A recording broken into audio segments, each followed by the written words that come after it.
हो रही है, नागपंचमी है। संपूर्ण सनातन वासियों को मेरी ओर से नागपंचमी की बहुत बहुत बधाई।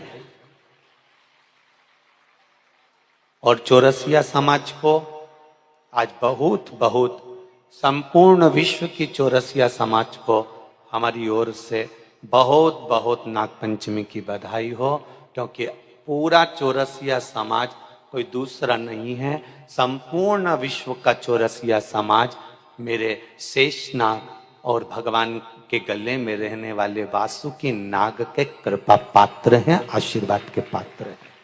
संपूर्ण चौरसिया समाज को बहुत बहुत साधुवाद। पंचमी, चाहे वो शुक्ल पक्ष की हो, चाहे वो कृष्ण पक्ष की, श्रावण महीने की पंचमी के दिन शंकर भगवान पर जिस जिस परिवार के व्यक्ति का कांवड़ जल हमने बताया है आपको, जरूरी नहीं है कि डंडा बांधकर 2 कावड़ के जल के लोटे लेकर जाओ, आप अपने हाथ में भी 2 पात्र लेकर जा सकते हैं। पंचमी तिथि के दिन हाथ में 2 लोटे जल के, 2 कलश जल के जब हम शंकर भगवान को चढ़ाते हैं तो ऊपर जो कमंडल होता है शिव जी के ऊपर जलधारी होती है, जिसमें जया, विषहरा, शामली बारी, दौतली और देव, शंकर भगवान की 5 बेटियां जिसमें विराजमान होती हैं। जब हम जल समर्पित करते हैं, हमारे पीढ़ी में, परिवार में अगर कोई अधोगति में मर गया होता है, कुंवारी अवस्था में चले गया होता है, गर्भ में मर गया होता है, गर्भ के बाहर निकलकर भी अगर कुंवारी अवस्था में चले गया होता है, तो श्रावण महीने की दोनों पंचमी पर परिवार का अगर कोई एक व्यक्ति भी जल चढ़ा देता है शंकर भगवान पर, तो सर्प की योनि में नहीं पड़ता, जीव मुक्त हो जाता, प्रेत योनि में सर्प की योनि से मुक्त हो जाता।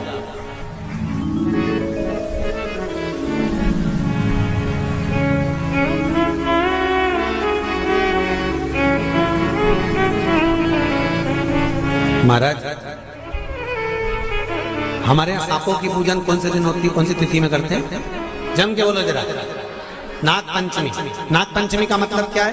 सांपों की पूजन करो। नागपंचमी का मतलब होता है शंकर जी के मंदिर में जाकर 1 लोटा जल समर्पित कर दो। उसका कारण क्या है कि हमारे परिवार में, हमारे कुटुंब में कोई कुटुंब में, परिवार में कोई 7 पीढ़ी के अंतर्गत भी अगर कोई जीव तड़प रहा होता है, पड़ा हुआ होता है, उसकी मुक्ति नहीं होती है, तो पंचमी का चढ़ा हुआ जल उस जीव को प्राप्त हो जाता है और वो जीव तर जाता है, उसका फिर जन्म नहीं होता, वो तर, इसको मुक्तता कहता है, इसको मोक्ष कहता। नागलक्ष्मी ने मंगल विवाह हो गए। नागलक्ष्मी शेषनाग जी के साथ ब्याह गई। एक दिन शेषनाग जी नागलक्ष्मी के साथ में भ्रमण कर रहे थे, दोनों घूम रहे थे। लक्ष्मी जी ने देख लिया। लक्ष्मी जी ने नागलक्ष्मी को देखा तो नागलक्ष्मी ने पूछा कि ये कौन है तुम्हारे साथ में? मेरे पति है शेषनाग। ओहो, ठीक। नाग नागिन का जोड़ा ही ऐसा होता है, पति जाए तो पत्नी बदला लेती है, पत्नी जाए तो पति बदला लेता है। इसलिए हिंदू धर्म की रीति है, गाड़ी के नीचे हाथ में किसी भी रूप में अगर आपसे सर्प मरा है, सर्प की हत्या हुई है, या आपने किसी के द्वारा सर्प पकड़ाकर छुड़वा भी दिया है, तो निवेदन रहता है चांदी का एक नाग नागिन छोटा सा बनाकर, छोटा सा उसको शक्कर के कलश में रखकर, बांधकर शिव मंदिर में रखकर आ जाइए, उसको दे दो शिव बाबा को कि अब हमारी तरफ से हमने हाजिरी लगा दी, हमसे दुख, हमसे गलती हुई, हम क्षमा चाहते हैं। गलती मनुष्य से होती है, मानव से होती है, हो गई गलती, अब आपको साधन है। स्वप्न में अगर सांप दिख रहा है, स्वप्न में सर्प नजर आ रहा है, पान का पत्ता, तांबुल, पान का पत्ता, उस पान के पत्ते पर एक लाल चंदन से सर्प बना, और सर्प बनाकर उसका शिव मंदिर में स्पर्श कराकर बहते पानी में छोड़कर आ जाइए, सर्प दिखना बंद, स्वप्न में कभी नहीं दिख सकता। सर्प का घर में सर्प आ रहा है, आस्तिक मुनि का स्मरण करिए। 5 लौंग, एक नाग नागिन का जोड़ा, छोटा सा, किसी भी स्थान पर ईशान कोण के अंतर्गत उसको थोड़ा सा खड्डा खोदकर 5 लौंग के साथ नाग नागिन के जोड़े को दबा दीजिए, मिट्टी डाल दीजिए।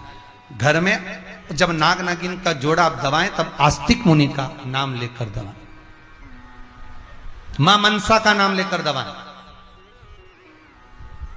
जो नागों की बहन है, उस मनसा देवी का स्मरण कर कर उसको डाल दी। आज भी हमारे यहाँ हिंदू धर्म नीति है, जब पहला कॉलम नए मकान का पहला कॉलम जब भराता है, उसमें तांबे के कलश में नाग नागिन रखकर, कमलगट्टा रखकर, अमरबेल रखकर, थोड़ी सी सरसों रखकर उसका पूजन कर कर पहले कॉलम के अंदर, जो पहला कॉलम भराएगा गड्ढे का, पहला जो सरिया रखाता है, कॉलम भराता है, वास्तु पूजन के हिसाब से उसमें रखा जाता है। और वो तो वो उसके रखने के बाद भी जब मकान का मुहूर्त होता है तो वास्तु पूजन में नाग नागिन का जोड़ा रखाता है, वो भी उस मकान में कहीं ईशान के अंतर्गत उसको दबाया जाता है, उसको भी। इसलिए कह देते हैं यहाँ पत्थर मत लगाना, यहाँ टाइल्स मत लगाना। पंडित जी से पूछोगे तो ब्राह्मण बता देगा, इस जगह पर टाइल्स ना लगाइए, इस जगह पर पत्थर ना लगाइए, यहाँ पर वो गोला रखा जाएगा, यहाँ पर वो नाग नागिन का जोड़ा रखाएगा वास्तु पूजन के बाद। 4 लोहे की कील, नागफणी कील, वास्तु पूजन में चारों मकान में चारों तरफ लगाई जाती है। क्यों लगाते हैं? कि कोई दोष हुआ हो, कोई जीव यहां रहता हो, सर्प का निवास हो, अगर मकान बनाने में टूट गया हो, किसी का मन दुखा हो, तो वो मन ना दुखे। क्षमा याचना, परम आभूषण है, क्षमा मांग लेना, परम आभूषण। गलती करो तो क्षमा मांगने में देरी ना करो। हो गई गलती, हो क्षमा है, हम क्षमा मांगो। हे शंकर, हे शंभु, हे त्रिकालदर्शी, हे कैलाशी, हे अविनाशी, क्षमा कर दीजिए, गलती हो गई। तेरा ही दिया मैंने खाया पिया है, तेरा शुक्रिया, तेरा शुक्रिया। मुझे भोले बाबा ने बहुत दे दिया है, तेरा शुक्रिया, तेरा शुक्रिया। ये तेरी कृपा है, ये तेरी उदारता है, तेरे बल पर मिला है जो मिला, बड़ी कृपा है।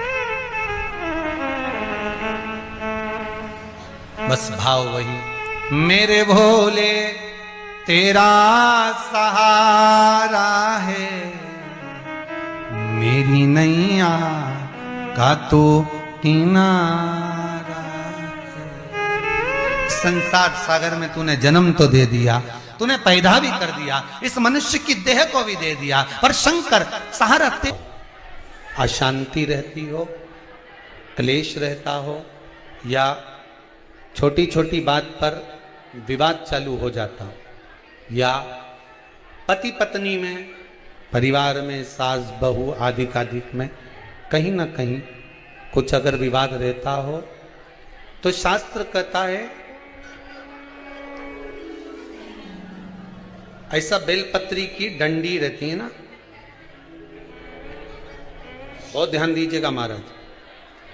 श्राद्ध पक्ष की कथा चल रही है, शिव महापुराण आज विराम की ओर है, ध्यान दीजिएगा।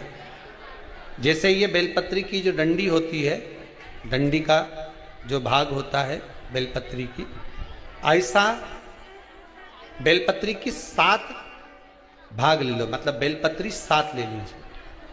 7 बेलपत्र लेकर कच्चा जो सूत होता है ना, कच्चा सूत जो जानते हो पेड़ पौधे में माताएं लपेटती हैं, धागा जो होता है ना सफेद कलर का कच्चा धागा, जो बड़ में, पीपल में और आंवला आदि में लपेटा जाता है, कच्चा सूत, उसको शंकर भगवान और माता पार्वती का स्मरण कर कर नंदी के, जो नंदी होता है, नंदी के राइट भाग में नंदी का एक पांव ऊंचा होता है। आपने देखा होगा आगे का पांव ऊंचा होता है, बैठते समय नंदी का एक पांव ऊंचा एक पांव नीचे की हो जाता है।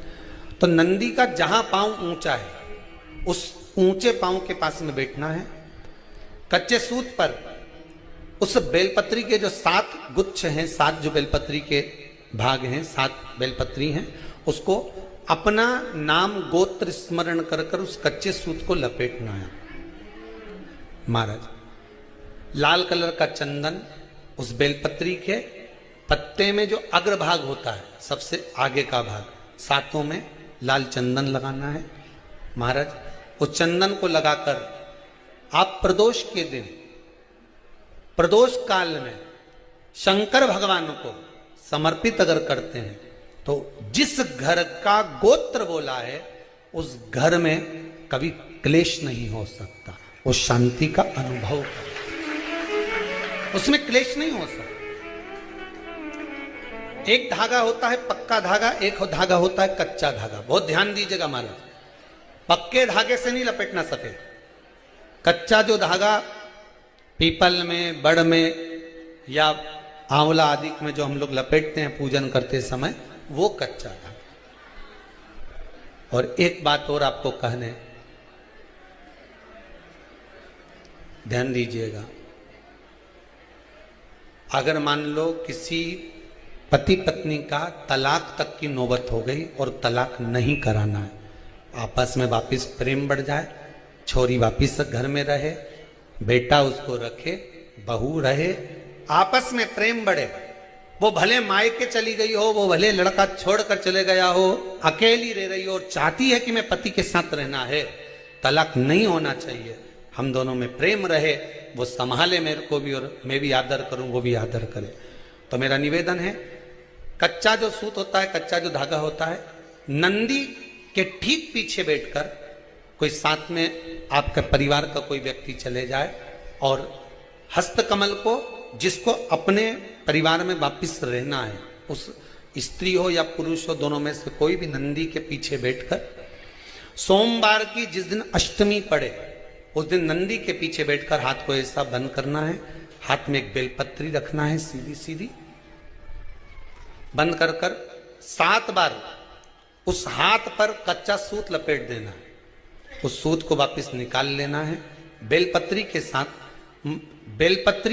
के साथ में, और बेलपत्री को तो अपने पास में रखना। सबसे पहले माता पार्वती का जो हस्तकमल ऐसा होता है शिव मंदिर में, उस हस्तकमल में वो सूत जो आपके हाथ से निकला है वो उसमें डाल देना है, माँ जगत जननी से प्रार्थना कर कर। और जो बेलपत्री आपने संबंध को जोड़ने के लिए अपने हाथ में ली है, वो शंकर भगवान के कटी भाग में, फिर निवेदन करूंगा कटी भाग को समझ लीजिए। ये शिवलिंग रखा। श्री शिवाय नमस्तुभ्यम। स्वागत है आप सभी का आपके अपने चैनल में। यदि ये वीडियो, जानकारी, उपाय अच्छे लगे हैं तो इसे लाइक करें और चैनल को सब्सक्राइब करें। आपके सपोर्ट की मुझे बहुत बहुत जरूरत है। कुबेरेश्वर महादेव आपकी हर मनोकामना पूर्ण करेंगे। वीडियो को लाइक जरूर करें और कमेंट बॉक्स में हर हर महादेव, श्री शिवाय नमस्तुभ्यम अवश्य लिखें। श्रावण महीने की पंचमी के दिन देवाधिदेव महादेव पर चढ़ाई गई शमी पत्र, भगवान पर चढ़ाई गई शमी पत्र आस्तिक मुनि का नाम लेकर, कौन से मुनि? आस्तिक मुनि का नाम लेकर शमी पत्र को वापस उठाकर उसको अपने दरवाजे की चौखट पर कहीं पर भी या द्वार पर कहीं पर भी एक ओर रख देने पर घर के अंदर, बगीचे के अंदर सर्प प्रवेश नहीं करता। ध्यान रखिए, सर्प प्रवेश नहीं करेगा। शमी पत्र समर्पित करने पे उस शमी पत्र, नागलक्ष्मी ने मंगल विवाह हो गए।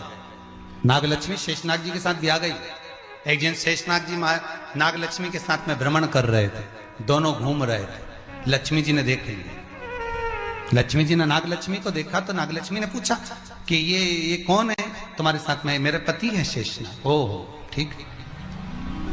नाग नागिन का जोड़ा ही ऐसा होता है, पति जाए तो पत्नी बदला लेती है, पत्नी जाए तो पति बदला लेता है। इसलिए हिंदू धर्म की रीति है, गाड़ी के नीचे हाथ में किसी भी रूप में अगर आपसे सर्प मरा है, सर्प की हत्या हुई है, या आपने किसी के द्वारा सर्प पकड़ाकर छुड़वा भी दिया है, तो निवेदन रहता है चांदी का एक नाग नागिन छोटा सा बनाकर, छोटा सा उसको शक्कर के कलश में रखकर बांधकर शिव मंदिर में रखकर आ जाइए, उसको दे दो शिव बाबा को कि अब हमारी तरफ से हमने हाजिरी लगा दी, हमसे दुख, हमसे गलती हुई, हम क्षमा चाहते हैं। गलती मनुष्य से होती है, मानव से होती है, हो गई गलती, अब आपको साधन। स्वप्न में अगर सांप दिख रहा है, स्वप्न में सर्प नजर आ रहा है, पान का पत्ता, तांबुल पान का पत्ता, उस पान के पत्ते पर एक लाल चंदन से सर्प बना और सर्प बनाकर उसका शिव मंदिर में स्पर्श कराकर बहते पानी में छोड़कर आ जाइए, सर्प दिखना बंद, स्वप्न में कभी नहीं दिख सकता। सर्प का घर में सर्प आ रहा है, आस्तिक मुनि का स्मरण करिए, 5 लौंग, एक नाग नागिन का जोड़ा छोटा सा, किसी भी स्थान पर ईशान कोण के अंतर्गत उसको थोड़ा सा खड्डा खोदकर 5 लौंग के साथ नाग नागिन के जोड़े को दबा दीजिए, मिट्टी डाल दीजिए। घर में जब नाग नागिन का जोड़ा आप दबाएं तब आस्तिक मुनि का नाम लेकर दबाएं, मां मनसा का नाम लेकर दबाएं, जो नागों की बहन है, उस मनसा देवी का स्मरण कर कर उसको डाल दी। आज भी हमारे यहाँ हिंदू धर्म नीति है, जब पहला कालम नए मकान का पहला कालम जब भराता है, उसमें तांबे के कलश में नाग नागिन रखकर, कमलगट्टा रखकर, अमरबेल रखकर, थोड़ी सी सरसों रखकर उसका पूजन कर कर पहले कालम के अंदर, जो पहला कालम भराएगा, गड्ढे का पहला जो सरिया रखाता है, कालम भराता है, वास्तु पूजन के हिसाब से उसमें रखा जाता है। और वो तो वो उसके रखने के बाद भी जब मकान का मुहूर्त होता है तो वास्तु पूजन में नाग नागिन का जोड़ा रखाता है, वो भी उस मकान में कहीं ईशान के अंतर्गत उसको दबाया जाता है, उसको भी। इसलिए कह देते हैं यहाँ पत्थर मत लगाना, यहाँ टाइल्स मत लगाना। पंडित जी से पूछोगे तो ब्राह्मण बता देगा इस जगह पर टाइल्स ना लगाइए, इस जगह पर पत्थर ना लगाइए, यहाँ पर वो गोला रखा जाएगा, यहाँ पर वो नाग नागिन का जोड़ा रखाएगा वास्तु पूजन के बाद। 4 लोहे की कील, नागफणी कील, वास्तु पूजन में चारों मकान में चारों तरफ लगाई जाती है। क्यों लगाते हैं? कि कोई दोष हुआ हो, कोई जीव यहाँ रहता हो, सर्प का निवास हो, अगर मकान बनाने में टूट गया हो, किसी का मन दुखा हो, तो वो मन ना दुखे। क्षमा याचना, परम आभूषण है, क्षमा मांग लेना, परम आभूषण। गलती करो तो क्षमा मांगने में देरी ना करो, हो गई गलती, हो क्षमा है, हम क्षमा मांगो। हे शंकर, हे शंभु, हे त्रिकालदर्शी, हे कैलाशी, हे अविनाशी, क्षमा कर दीजिए, गलती हो गई। तेरा ही दिया मैंने खा। पंचमी, चाहे वो शुक्ल पक्ष की हो, चाहे वो कृष्ण पक्ष की। श्रावण महीने की पंचमी के दिन शंकर भगवान पर जिस परिवार के व्यक्ति का कांवड़ जल हमने बताया है आपको, जरूरी नहीं है कि डंडा बांधकर 2 कावड़ के जल के लोटे लेकर जाओ, आप अपने हाथ में भी 2 पात्र लेकर जा सकते हैं। पंचमी तिथि के दिन हाथ में 2 लोटे जल के, 2 कलश जल के जब हम शंकर भगवान को चढ़ाते हैं, तो ऊपर जो कमंडल होता है शिव जी के ऊपर जलधारी होती है, जिसमें जया, विषहरा, शामली, बारी, दौतली और देव, शंकर भगवान की 5 बेटियां जिसमें विराजमान होती हैं। जब हम जल समर्पित करते हैं, हमारे पीढ़ी में परिवार में अगर कोई अधोगति में मर गया होता है, कुंवारी अवस्था में चले गया होता है, गर्भ में मर गया होता है, गर्भ के बाहर निकल कर भी अगर कुंवारी अवस्था में चले गया होता है, तो श्रावण महीने की दोनों पंचमी पर परिवार का अगर कोई एक व्यक्ति भी जल चढ़ा देता है शंकर भगवान पर, तो सर्प की योनि में नहीं पड़ता, जीव मुक्त हो जाता, प्रेत योनि में सर्प की योनि से मुक्त हो जाता।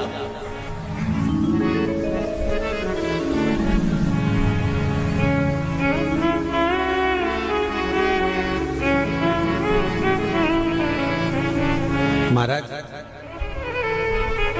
हमारे यहाँ सांपों की पूजन कौन से दिन होती है, कौन सी तिथि में करते हैं? जम के बोलो जरा। नाग पंचमी। नाग पंचमी का मतलब क्या है? सांपों की पूजन करो। नाग पंचमी का मतलब होता है शंकर जी के मंदिर में जाकर एक लोटा जल समर्पित कर दो। उसका कारण क्या है कि हमारे परिवार में, हमारे कुटुंब में कोई साथ पंचमी का चढ़ा हुआ जल उस जीव को प्राप्त हो जाता है और वो जीव तर जाता है, उसका फिर जन्म नहीं होता, वो तर। इसको मुक्तता का।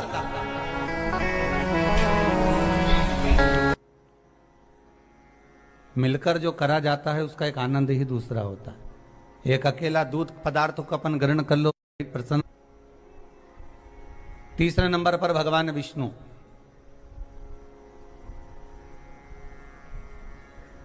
चौथे नंबर पर सूर्य नारायण भगवान भास्कर देव, और पांचवें नंबर पर है मां दुर्गा भवानी। शिव पंचायत में ये 5 हैं। आपके नगर में, आपके गांव में, आपके शहर में भगवान शंकर के परिवार का तो मंदिर होगा। शंकर भगवान के परिवार का मंदिर का दर्शन तो आप बारंबार करते होंगे। पार्वती जी भी होंगी, गणेश जी भी होंगे, कार्तिकेय भी होंगे, नंदी भी होंगे, शिव भी होंगे। ये भगवान शिव का परिवार है। पर भगवान शंकर का जो पंचायत है, भगवान शिव की जो पंचायत है, उसमें 5 ये अलग।